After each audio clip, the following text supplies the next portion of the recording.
എല്ലാ വിദ്യാർത്ഥികൾക്കും പുതിയൊരു വീഡിയോയിലേക്ക് സ്വാഗതം. ഈ വർഷത്തെ LBS nursing third allotment result നാളെ പ്രസിദ്ധീകരിക്കും. അപ്പോൾ ആദ്യമായിട്ട് അലോട്ട്മെൻറ്റ് ലഭിക്കുന്ന വിദ്യാർത്ഥികൾ ടോക്കൺ ഫീ പേയ്മെൻറ്റ് അടയ്ക്കേണ്ടതാണ്. അപ്പോൾ വിദ്യാർത്ഥികൾ ലോഗിൻ ചെയ്തുകൊണ്ട് അലോട്ട്മെൻറ്റ് സ്റ്റാറ്റസ് പേജിൽ നോക്കിക്കഴിഞ്ഞാൽ നിങ്ങൾക്ക് ഏത് കോളേജിലാണോ അലോട്ട്മെൻറ്റ് ലഭിച്ചിട്ടുള്ളത്, എത്ര രൂപയാണ് നിങ്ങൾ ടോക്കൺ ഫീ പേയ്മെൻ്റ് ആയിട്ട് അടയ്ക്കേണ്ടത് എന്നിങ്ങനെയുള്ള ആ ഒരു ഡീറ്റെയിൽസുകൾ കാണാൻ സാധിക്കുന്നതായിരിക്കും. അപ്പോൾ ആദ്യമായിട്ട് അലോട്ട്മെൻറ്റ് ലഭിക്കുന്ന വിദ്യാർത്ഥികൾ ഓൺലൈനായിട്ടോ അല്ലെങ്കിൽ ഫെഡറൽ ബാങ്ക് വഴിയോ ഈ ഒരു ഫീ പേയ്മെൻറ്റ് നടത്തേണ്ടതാണ്. അപ്പോൾ അതുപോലെ തന്നെ വിദ്യാർത്ഥികൾക്ക് ഈ ഒരു ഓഗസ്റ്റ് 8 മുതൽ 11 തീയതി വരെയാണ് കോളേജിൽ ജോയിനിങ് ഡേറ്റ് എന്ന് പറയുന്നത്. അപ്പോൾ ഈ ഒരു ഓഗസ്റ്റ് 8 മുതൽ 11 തീയതി വരെ വിദ്യാർത്ഥികൾക്ക് അലോട്ട്മെൻറ്റ് ലഭിച്ച നഴ്സിംഗ് കോളേജിൽ പോയിട്ട് അഡ്മിഷൻ നേടാവുന്നതാണ്. അപ്പോൾ വിദ്യാർത്ഥികൾ അഡ്മിഷൻ നേടാനായിട്ട് പോകുന്നതിന് മുമ്പായിട്ട് കോളേജിൽ വിളിച്ച് ചോദിച്ച് അഡ്മിഷൻ ടൈമിൽ എത്ര രൂപയാണ് ഫീസ് അടയ്ക്കേണ്ടത് എന്നുള്ള കാര്യങ്ങളും, അതുപോലെ വിദ്യാർത്ഥികൾക്ക് മറ്റെന്തെങ്കിലും, അതായത് ഈ ഒരു ഹെപ്പറ്റൈറ്റിസ് ബിക്കെതിരെടുത്തുള്ള വാക്സിനേഷൻ സർട്ടിഫിക്കറ്റ്, അതുപോലെ ഫിസിക്കൽ ഫിറ്റ്നസ് സർട്ടിഫിക്കറ്റ് എന്നിവ അഡ്മിഷൻ ടൈമിൽ തന്നെ വേണ്ടി വരുമോ, അതുപോലെ ഈ ഒരു ഫീസ് ഗഡുക്കളായിട്ട് അടച്ചാൽ മതിയോ എന്നുള്ള കാര്യങ്ങളൊക്കെ വിദ്യാർത്ഥികൾ അന്വേഷിച്ച് ഉറപ്പുവരുത്തുന്നത് നല്ലതാണ്. അപ്പോൾ വിദ്യാർത്ഥികൾക്ക് ഈ ഒരു നഴ്സിംഗ് അലോട്ട്മെൻറ്റ് തേർഡ് അലോട്ട്മെൻറ്റ് ആദ്യമായിട്ട് ലഭിക്കുകയാണെങ്കിൽ വിദ്യാർത്ഥികൾ നിർബന്ധമായിട്ടും ടോക്കൺ ഫീ പേയ്മെൻറ്റ് അടയ്ക്കുക. അതിനുശേഷം വിദ്യാർത്ഥികൾക്ക് ഈ ഒരു അലോട്ട്മെൻറ്റ് ലഭിച്ച കോളേജിൽ പോയിട്ട് ജോയിൻ ചെയ്യാവുന്നതാണ്. അപ്പോൾ വിദ്യാർത്ഥികൾക്ക് ഈ ഒരു ടോക്കൺ ഫീ പേയ്മെൻറ്റ് നേരത്തെ അടച്ചിട്ടുള്ള വിദ്യാർത്ഥികൾക്കും, അതുപോലെ തന്നെ ഈ ഒരു അലോട്ട്മെൻറ്റ് വന്ന ശേഷം അലോട്ട്മെൻറ്റ് ലഭിച്ചു കഴിഞ്ഞാൽ അഡ്മിഷൻ, അതായത് ഈ ഒരു ഫീ പേയ്മെൻറ്റ് നടത്തി കഴിഞ്ഞാൽ വിദ്യാർത്ഥികൾക്ക് അലോട്ട്മെൻറ്റ് മെമ്മോ നിങ്ങളുടെ അലോട്ട്മെൻറ്റ് സ്റ്റാറ്റസ് പേജിൽ നിന്നും ഡൗൺലോഡ് ചെയ്തെടുക്കാൻ സാധിക്കുന്നതായിരിക്കും. അപ്പോൾ അലോട്ട്മെൻറ്റ് സ്റ്റാറ്റസ് പേജിൽ താഴെയായിട്ട് തന്നെ നിങ്ങൾക്ക് അലോട്ട്മെൻറ്റ് മെമ്മോ എന്ന് പറഞ്ഞുകൊണ്ടുള്ള ഒരു ഓപ്ഷൻ കാണാൻ സാധിക്കുന്നതാണ്. അപ്പോൾ നിങ്ങൾക്ക് അവസാനമായിട്ട് ഏത് കോളേജിലാണോ അലോട്ട്മെൻറ്റ് ലഭിച്ചത് ആ ഒരു കോളേജിലാണ് നിങ്ങൾക്ക് അഡ്മിഷൻ നേടാനായിട്ട് സാധിക്കുക. അതുപോലെ തന്നെ വിദ്യാർത്ഥികൾക്ക് ഈ ഒരു അഡ്മിഷൻ ടൈമിൽ തന്നെ അതായത് സെൽഫ് ഫിനാൻസ് കോളേജിൽ മുഴുവൻ ഫീസും ചില കോളേജിൽ അടക്കാനായിട്ട് പറയാറുണ്ട്.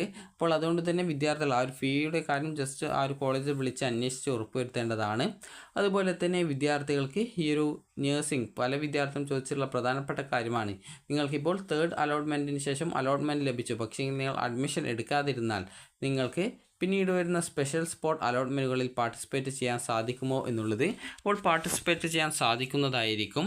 അപ്പോൾ വിദ്യാർത്ഥികൾ പക്ഷെങ്കിൽ ശ്രദ്ധിക്കേണ്ടത്, നിങ്ങൾക്ക് അലോട്ട്മെൻറ്റ് കിട്ടിയിട്ടുണ്ടെങ്കിൽ ടോക്കൺ ഫീ പേയ്മെൻറ്റ് നടത്തിയിരിക്കണം.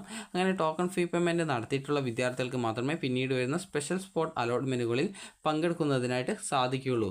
അതേസമയം വിദ്യാർത്ഥികൾ നിങ്ങൾ കോളേജിൽ പോയിട്ട് അഡ്മിഷൻ എടുക്കാതിരുന്നാൽ നിങ്ങൾക്ക് കിട്ടിയിട്ടുള്ള സീറ്റ് നഷ്ടപ്പെടുന്നത് ആയിരിക്കും.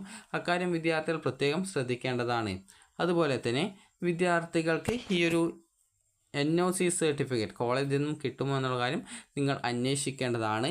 കാരണം വിദ്യാർത്ഥികൾ അഡ്മിഷൻ എടുക്കുന്ന സമയത്ത് തന്നെ NOC സർട്ടിഫിക്കറ്റ് ലഭിക്കുമോ എന്നുള്ള കാര്യം കോളേജിൽ അന്വേഷിക്കുക. കാരണം എല്ലാ സെൽഫ് ഫിനാൻസ് കോളേജിലും NOC സർട്ടിഫിക്കറ്റ് തരാറില്ല.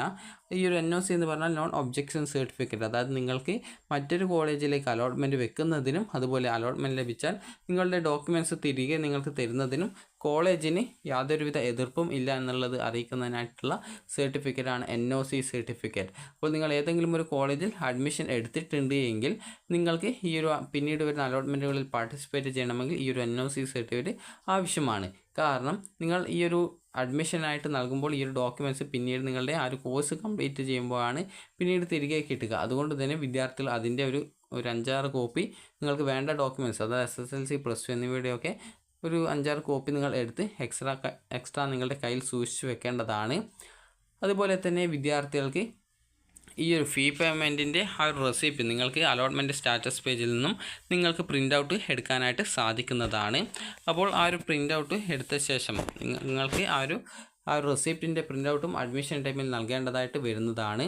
അപ്പോൾ വിദ്യാർത്ഥികൾ ഈ ഒരു കാര്യം ശ്രദ്ധിക്കുക. നിങ്ങൾക്ക് അടുത്ത അലോട്ട്മെൻറ്റിൽ പാർട്ടിസിപ്പേറ്റ് ചെയ്യണം എന്ന് ആഗ്രഹിക്കുന്ന വിദ്യാർത്ഥികൾ, അല്ലെങ്കിൽ അങ്ങനെ എന്തെങ്കിലും താല്പര്യമുള്ള വിദ്യാർത്ഥികൾ ഉണ്ട് എങ്കിൽ കോളേജിൽ നിന്നും അഡ്മിഷൻ എടുക്കുന്ന സമയത്ത് നിങ്ങൾ ടെമ്പററി ആയിട്ടാണ് അഡ്മിഷൻ എടുക്കുന്നത്, NOC സർട്ടിഫിക്കറ്റ് തരില്ല എന്നുള്ള കാര്യം നിങ്ങൾ അന്വേഷിക്കേണ്ടതാണ്. അപ്പോൾ ചില കോളേജിൽ നിന്നും തരില്ല എന്ന് പറയും. കാരണം കഴിഞ്ഞ വർഷവും ചില വിദ്യാർത്ഥികൾ പറഞ്ഞിട്ടുണ്ടായിരുന്നു ആ ഒരു കോളേജിൽ നിന്നും NOC സർട്ടിഫിക്കറ്റ് തരില്ല എന്ന് പറഞ്ഞിട്ടുണ്ടായിരുന്നു എന്നുള്ളത്.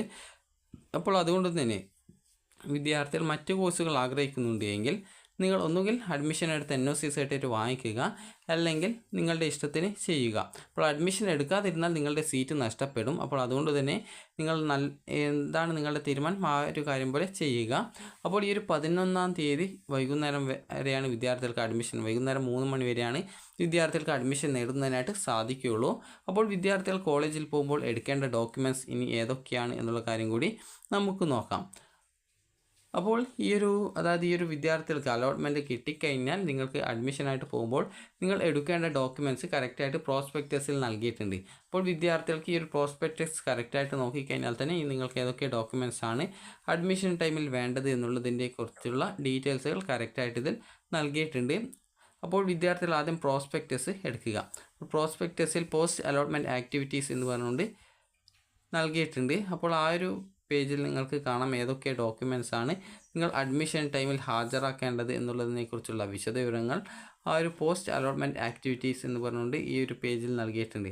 അപ്പോൾ അത് ഏകദേശം 30 സംതിങ് ആ ഒരു പേജിലാണ് വരുന്നത്. അപ്പോൾ നമുക്ക് ആ ഒരു കാര്യം നോക്കാം.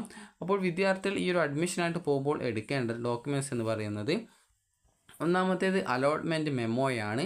അപ്പോൾ അലോട്ട്മെൻറ്റ് മെമ്മോയിൽ നിങ്ങൾ ആ ഒരു കോളേജിൽ എത്ര രൂപയാണ് ഫീ പേയ്മെൻറ്റ് അടക്കേണ്ടത്, അത് ബാലൻസ് ഫീസ് എത്രയാണെന്നുള്ളത് രേഖപ്പെടുത്തിയിട്ടുണ്ടാകും. അതുപോലെ തന്നെ വിദ്യാർത്ഥികൾക്ക് നിങ്ങളുടെ ഡേറ്റ് ഓഫ് ബർത്ത് തെളിയിക്കുന്നതിനായിട്ട് നിങ്ങളുടെ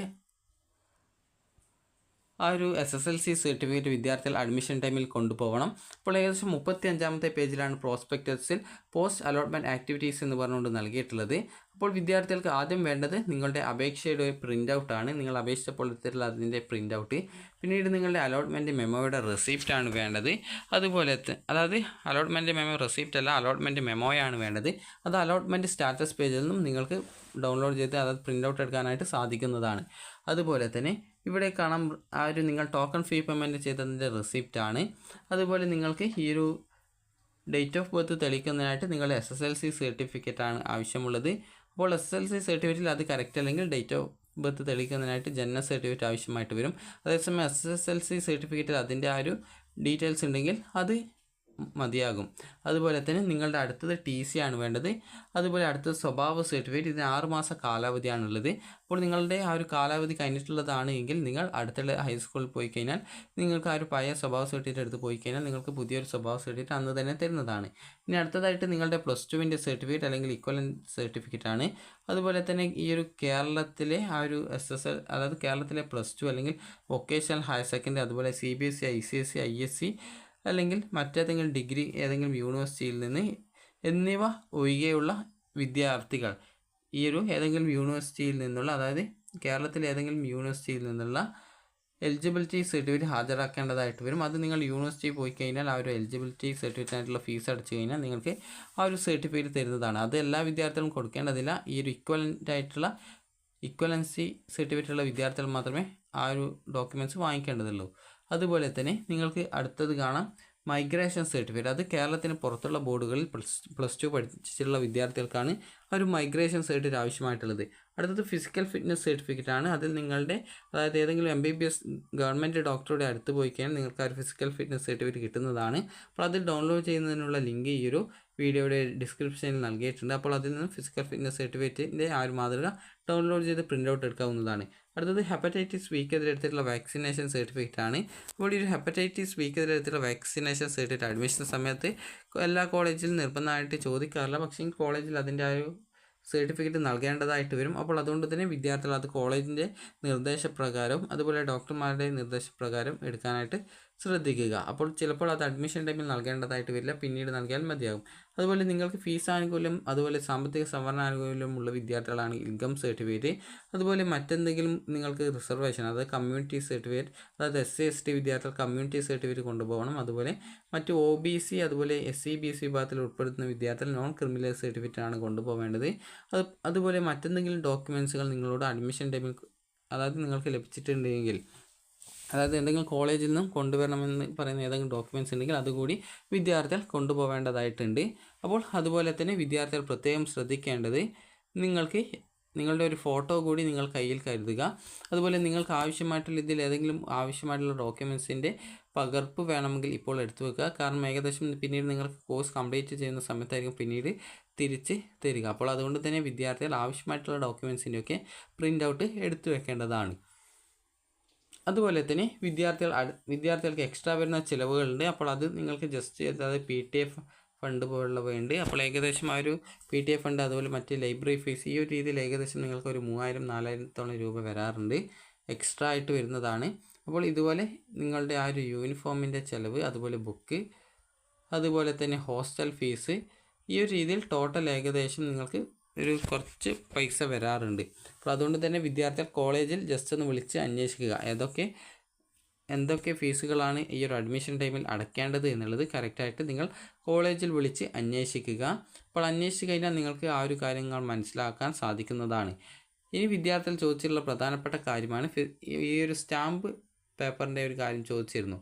അപ്പോൾ ആ ഒരു സ്റ്റാമ്പ് എന്ന് പറയുന്നത്, അതായത് നിങ്ങളൊരു കോളേജിൽ ജോയിൻ ചെയ്യുന്നത് ഏകദേശം 4 വർഷത്തെ നഴ്സിംഗ് പ്രോഗ്രാമിനാണ്.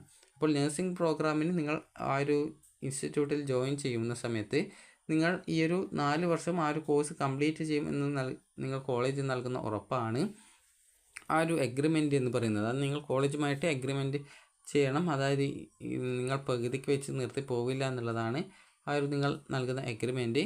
അപ്പോൾ പകുതിക്ക് വെച്ച് നിർത്തുകയാണെങ്കിൽ നിങ്ങൾ അതായത് അതിനനുസരിച്ചുള്ള ആ ഒരു നിങ്ങളുടെ സർട്ടിഫിക്കറ്റൊക്കെ തിരിച്ച് കിട്ടാൻ പിന്നീട് നിങ്ങൾ കോളേജിൽ പറയുന്ന ആ ഒരു പൈസ നൽകേണ്ടി വരും. അപ്പോൾ അതുകൊണ്ട് തന്നെ വിദ്യാർത്ഥികൾ പ്രത്യേകം ശ്രദ്ധിക്കുക. ഗവൺമെൻറ് കോളേജിലാണ് ആ ഒരു രീതിയിൽ എഗ്രിമെൻ്റ് ചോദിച്ചിട്ടുള്ളത് എന്നാണ് വിദ്യാർത്ഥികൾ പറഞ്ഞിട്ടുള്ളത്. അപ്പോൾ ഗവൺമെൻറ് കോളേജാണെങ്കിൽ പ്രത്യേകിച്ച് വല്ല പേടിക്കാനൊന്നുമില്ല. കാരണം ഏകദേശം ജസ്റ്റ് നിങ്ങൾക്കൊരു 23,000 സംതിങ് രൂപയാണ് വരുന്നത്. അപ്പോൾ ടോട്ടൽ ഏകദേശം ഒരു വർഷം ബാക്കി ഫീസുകളൊക്കെ നോക്കുമ്പോൾ ഏകദേശം ഒരു 50,000-ൻ്റെ ഉള്ളിൽ മാത്രമേ ആ ഒരു ഫീസ് വരുള്ളൂ. അപ്പോൾ ആ ഒരു രീതിയിൽ നിങ്ങൾക്ക് നന്നായിട്ട് പഠിക്കാൻ സാധിക്കും. അതുപോലെ തന്നെ SC ST വിദ്യാർത്ഥികൾക്കാണെങ്കിൽ, അതുപോലെ മറ്റ് റിസർവേഷൻ ഫീസ് ആനുകൂല്യമുള്ള വിദ്യാർത്ഥികൾക്കാണെങ്കിൽ ഹോസ്റ്റൽ ഫീസൊന്നും ആവശ്യമായിട്ട് വരുന്നില്ല. അപ്പോൾ അതുകൊണ്ട് തന്നെ വിദ്യാർത്ഥികൾക്ക് ഈ ഒരു അലോട്ട്മെൻറ്റ്, അതായത് തേർഡ് അലോട്ട്മെൻറ്റ് ശേഷം നിങ്ങൾക്ക് ഏതെങ്കിലും, അതായത് ഈ ഒരു തേർഡ് അലോട്ട്മെൻറ്റ് വരെ അലോട്ട്മെൻറ്റ് കിട്ടിയിട്ടുണ്ടെങ്കിൽ വിദ്യാർത്ഥികൾ അലോട്ട്മെൻറ്റ് ലഭിച്ച കോളേജിൽ ജോയിൻ ചെയ്യാനായിട്ട് ശ്രദ്ധിക്കുക. അതുപോലെ നിങ്ങൾക്ക് ഈ ഒരു സ്പെഷ്യൽ സ്പോട്ട് അലോട്ട്മെൻറ്റിൽ പാർട്ടിസിപ്പേറ്റ് ചെയ്യാൻ താല്പര്യമുള്ള വിദ്യാർത്ഥികൾ ആണ് എങ്കിൽ വിദ്യാർത്ഥികൾ ഈ ഒരു കോളേജിൽ നിന്നും NOC സർട്ടിഫിക്കറ്റ് നിങ്ങൾക്ക് തരുമോ, അടുത്ത അലോട്ട്മെൻറ്റിൽ പങ്കെടുക്കാനായിട്ട് തരുമോ എന്നുള്ള കാര്യം അന്വേഷിക്കുക. കാരണം എല്ലാ കോളേജിലും നൽകാറില്ല. അപ്പോൾ അക്കാര്യം വിദ്യാർത്ഥികൾ പ്രത്യേകം ശ്രദ്ധിക്കുക. അപ്പോൾ വിദ്യാർത്ഥികൾ കാത്തിരിക്കുന്ന തേർഡ് അലോട്ട്മെൻറ്റ് നാളെയോടെ പ്രസിദ്ധീകരിക്കും. അപ്പോൾ വിദ്യാർത്ഥികൾക്ക് ഈ ഒരു ഓഗസ്റ്റ് 8-ാം തീയതി തൊട്ട് 11-ാം തീയതി വരെയാണ് അഡ്മിഷൻ എടുക്കാനായിട്ട് സാധിക്കുക. അപ്പോൾ വിദ്യാർത്ഥികൾക്ക് ഈ ഒരു വീഡിയോ ഉപകാരപ്രദമായിട്ടുണ്ടെങ്കിൽ ലൈക്ക് ചെയ്യുക, ഷെയർ ചെയ്യുക. Thank you for watching.